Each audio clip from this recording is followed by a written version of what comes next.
ஆண்டவராக இயேசு கிறிஸ்து நாமத்தில் உங்களை வாழ்த்தி ஆசீர்வதிக்கிறேன்.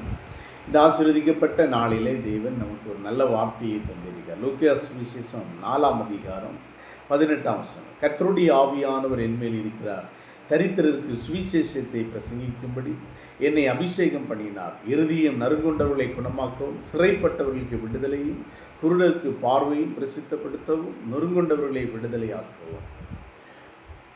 இன்றைக்கு இந்த கடைசி காலத்தில் ஒரு அபிஷேகத்தினால் வல்லமையான ஒரு ஊழியத்தை செய்ய முடியும்.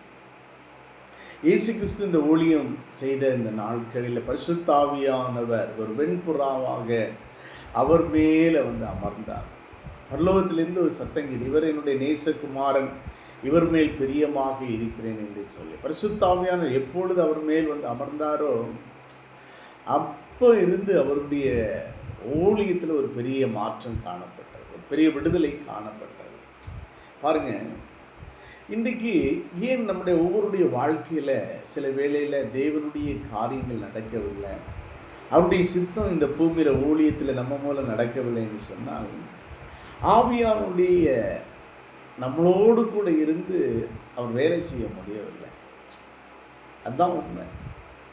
ஆவியான ஒரு மனுஷனோடு இருந்தால் நிச்சயம் அவர் சும்மா அந்த மனுஷனை வச்சிருக்க ஏவ துவங்குவார். சிம்சோனை ஏவ துவங்கினதை போல நம்மளை அந்நிதினமும் ஏதாவது செய்கிறதற்கு ஏவ துவங்கி கொண்டே இருப்பார்.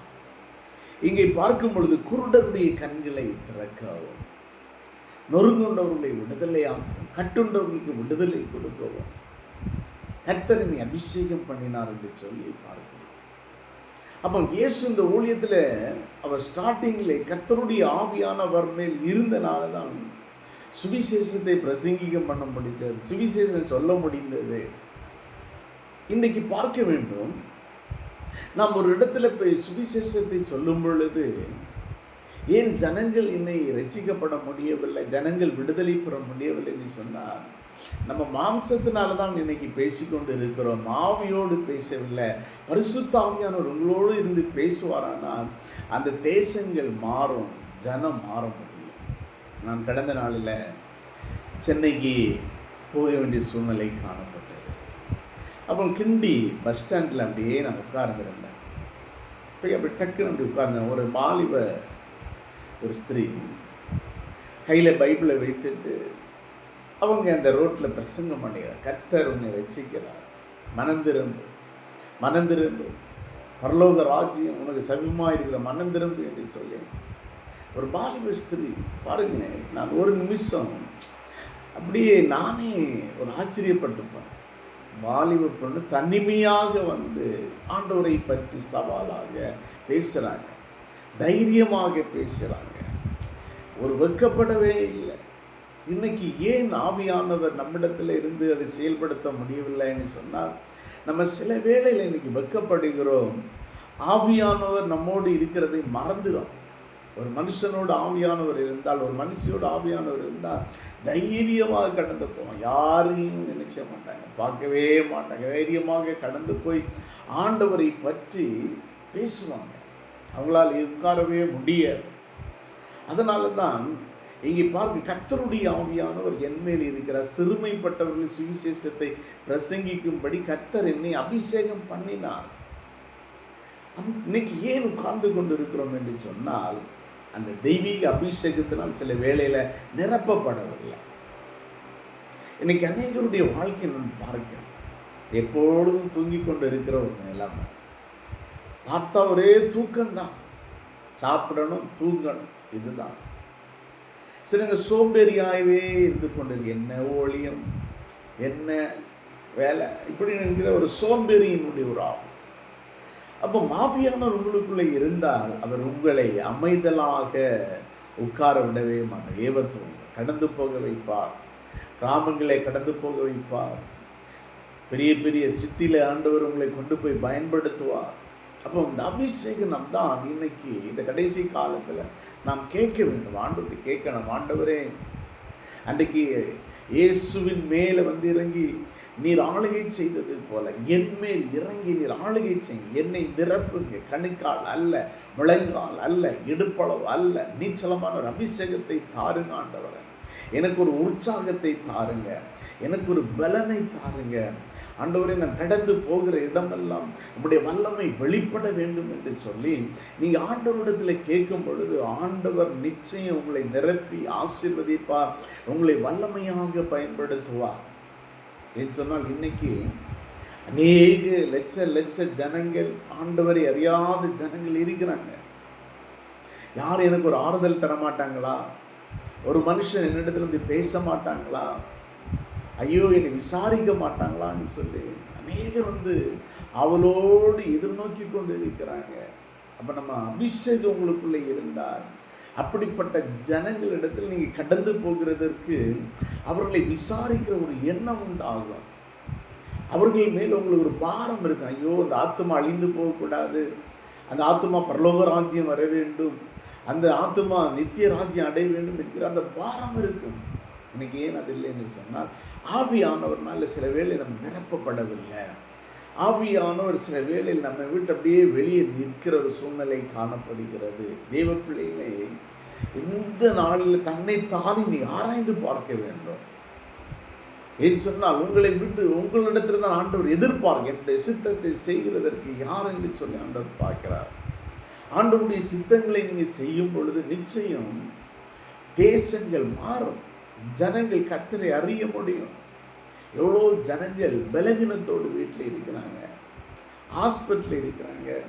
எவ்வளோ ஜனங்கள் ஆண்டவரே எனக்கு ஒரு விடுதலை கிடைக்காதா என்று சொல்லி வேதனையோடு இருக்கிறாங்க. அப்போ நமக்குள்ளே அந்த அபிஷேகம் இருக்குமானால் நாம் அவர்களுக்காக ஜெபிக்கும் பொழுது, அவர்களை தேடி போய் விசாரித்து ஜெபிக்கும் பொழுது நிச்சயம் அந்த ஆத்துமா விடுதலை பெறும்.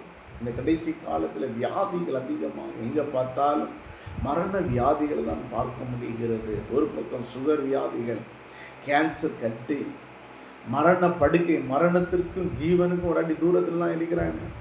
அப்போ உங்களுக்குள்ளே ஒரு அபிஷேகம் இருக்கும் பொழுது நீங்கள் அபிஷேகத்தோடு நிரப்பப்படுகிற ஒரு அனுபவத்தோடு கடந்து போய் அவர்களுக்காக நீங்கள் ஜெபிக்கும் பொழுது கர்த்தர் நிச்சயம் பெரிய பெரிய பெரிய காரியத்தை ஆண்டவர் நிச்சயம் உங்களுக்கு செய்வார். கவலைப்படாதுங்க, ஒரு பொழுதும் கவலைப்படாதுங்க. ஆண்டவர்கிட்ட கேளுங்க, ஆண்டவரை என்னை நிரப்புங்கப்பா, உங்களுடைய அக்கினினால என்னை நிரப்புங்க, என்னை பயன்படுத்துங்க, என்னை பயன்படுத்துங்க, உங்களுடைய அக்கினினால் என்னை பயன்படுத்துங்க ஆண்டவரே என்று சொல்லி கேட்டு பாருங்க. தேவன் உங்களை பயன்படுத்துவார். அவருடைய நன்மையை நீங்கள் பெற்றுக்கொள்ளுவீங்க, அவருடைய ஆசீர்வாதங்களை நீங்கள் பெற்றுக்கொள்ளுவீங்க. நீங்கள் கடந்து போகிற எல்லா இடத்துலையும் ஒரு மாற்றம் உண்டாகும். சபையில் அறுவடைகளை நீங்கள் பார்ப்பீங்க, சபையில் ஒரு பெரிய மாற்றத்தை நீங்கள் பார்ப்பீங்க. இதை கேட்குற தேவனுடைய பிள்ளைகளை அப்படி என்று சொன்ன கடைசி காலத்தில் அநேகர் கண்கள் இருந்து குருடான ஒரு நிலைமை காணப்படுகிறது. அவர்கள் மத்தியில் ஒரு பார்வை இருக்க வேண்டும், ஜீவனுள்ள தேவனை அவர்கள் தரிசிக்க வேண்டும், கர்த்தரை பார்க்கிற ஒரு கண்கள் அவர்கள் திறக்கப்பட வேண்டும். இதனால் நாம் கடந்து போக வேண்டும். அவன் ஒன்றே ஒன்று, பரிசுத்த அபிஷேகம் நமக்குள்ளே இருக்க வேண்டும், கர்த்தருடைய அபிஷேகம் உங்களுக்குள்ளே இருக்க வேண்டும், ஆவியானவர் உங்களோடு வாசமாக இருக்க வேண்டும். அவர் இருக்கும் பொழுது அப்போ நீங்கள் கடந்து போகும் பொழுது எல்லாம் மாறும். சபை மாறும், தேசம் மாறும், குடும்பங்களுடைய எல்லா விதமான போராட்டங்கள் மாறும். ஆவியானவர் அந்த அபிஷேகத்தை நீங்கள் ஒரு பொழுது நினைச்சு உங்களை விட்டு மாறி போகவே கூடாது. ஆவியானவர் உங்களோடு கூட இருக்க வேண்டும். அந்த முத்திரை உங்களை மங்கி போகவே கூடாது. அப்பாவிடத்தில் கேளுங்க, ஆண்டவரே ஆதியில் இருந்த அந்த அபிஷேகத்தை என்ன ஆவியினால் என்னை நிரப்புங்க ஆண்டவரே, அந்த அபிஷேகம் என்மேலே பிரகாசிக்கட்டும் என்று சொல்லி கேட்கும் பொழுது நிச்சயம் ஆண்டவர் உங்களுக்கு தருவார். அவர் நெறிந்த நனலை முடியாதபடிக்கு, மங்கி எறிகிற திரியை அணைக்காதபடி இருக்கிற கர்த்தருடைய ஆவியானவர். அதனால தேவ பிள்ளைகளே, இன்றைக்கு ஆண்டவர் சொல்லி என்னுடைய அபிஷேகத்தை பெற்றுக்கொள் என்று சொல்லுகிறார். இந்த அபிஷேகம் தான் உங்களுக்கு தேவைப்படுகிறது. கண்களை மூடியுள்ள அவங்களுக்காக செபிக்கிறேன். பரலோக பிதாவே, ஸ்துதிக்கிறோம். இந்த வார்த்தையின் படி ஆண்டவரே, கர்த்தருடைய ஆவியானவர் என்மேல் இருக்கிறார். சிறுமைப்பட்ட சுவிசேஷத்தை பிரசங்கிக்க கர்த்தரனை அபிஷேகம் பண்ணார் சொன்ன வார்த்தையின்படி ஆண்டவரே, ஹல்லேலூயா. இன்றைக்கு அந்த கடைசி காலத்தில் ஆண்டவரே அநேக ஊழியங்களில், அநேக தனிப்பட்ட வாழ்க்கையில், குடும்ப வாழ்க்கையில் உங்களுடைய அபிஷேகம் இல்லாதபடிக்கு உங்களுடைய பிள்ளைகள் போராட்டத்திலும் பிரச்சனைகளிலும் ஆண்டவரே சில சூழ்நிலைகள் அடிமைப்பட்டு இருக்கிறாங்க. ஒரு உன்னதமான ஆவியினாலே நிரப்புங்க அப்பா. ஊழியர்களை நிரப்புங்க, வாலிபர்களை நிரப்புங்க, வாலிப பிள்ளைகளை நிரப்புங்க ஆண்டவரே. ஹல்லேலூயா. ஒவ்வொருவர் மேலும் கடைசி நாட்களினுடைய ஆவியை ஊற்றுவேன்னு சொன்ன வார்த்தையின்படி ஒவ்வொருவரையும் நிரப்பி நிரப்பி நிரப்பி வல்லமையாக பயன்படுத்துங்க நிரப்புங்க ஆண்டவரை, துதிக்கிறோம் ஆண்டவரே. இந்த செய்தியை கேட்ட ஒவ்வொரு குடும்பத்தின் மேல் இப்பொழுது ஒரு விடுதலை உண்டாகட்டும். அபிஷேகத்தினால் நுகங்கள் முறிந்து போன்னு சொன்ன வார்த்தையின்படி நீர் நிரப்புங்க ஆண்டவரை. இந்த செய்தியை கேட்கும் பொழுது ஒரு அக்கினி ஒவ்வொருடைய சிந்தனைக்குள்ளே கடந்து போகட்டும், ஒவ்வொருடைய ஆவி ஆத்துமாக்குள்ளே உங்களுடைய அக்கினி கடந்து போகட்டும். இயேசுவின் நாமத்தினால் இப்பொழுது ஒரு விடுதலை உண்டாகட்டும். பிளஸ் பண்ணுங்க, ஆசீர்வதிங்க. இயேசு கிறிஸ்து ஜீவனுள்ள நல்ல தகப்பனே, ஆமீன். God bless you. கர்த்தர் உங்களை ஆசீர்வதித்தார்.